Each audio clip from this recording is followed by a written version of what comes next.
Bom dia a todos.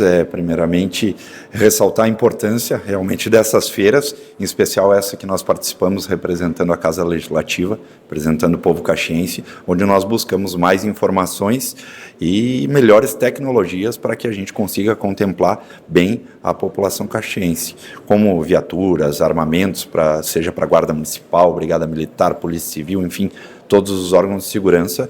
E também trazendo, a gente trouxe um pouco da questão que nós visitamos lá dos museus, né? Visitamos o Museu do Ipiranga em São Paulo e trouxemos essa questão da valorização dos nossos museus aqui em Caxias do Sul, que infelizmente não é tão valorizado como a gente gostaria.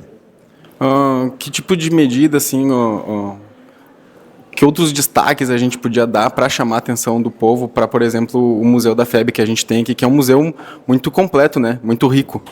Exatamente, tem toda uma história da Segunda Guerra Mundial, inclusive ex-combatentes que nasceram e até mesmo viveram aqui até o fim de suas vidas no município de Caxias do Sul, que tem uma história, auxiliaram a construir o Museu da FEB, mas que por vezes até a gente tem um certo receio que se feche o museu.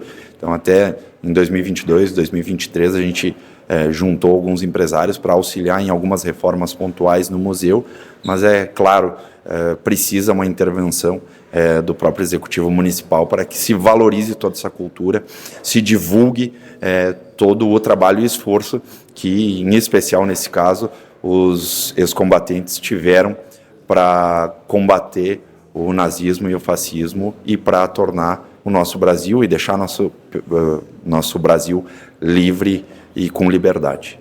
Muito obrigado, vereador. Um bom dia. Obrigado bom dia a todos.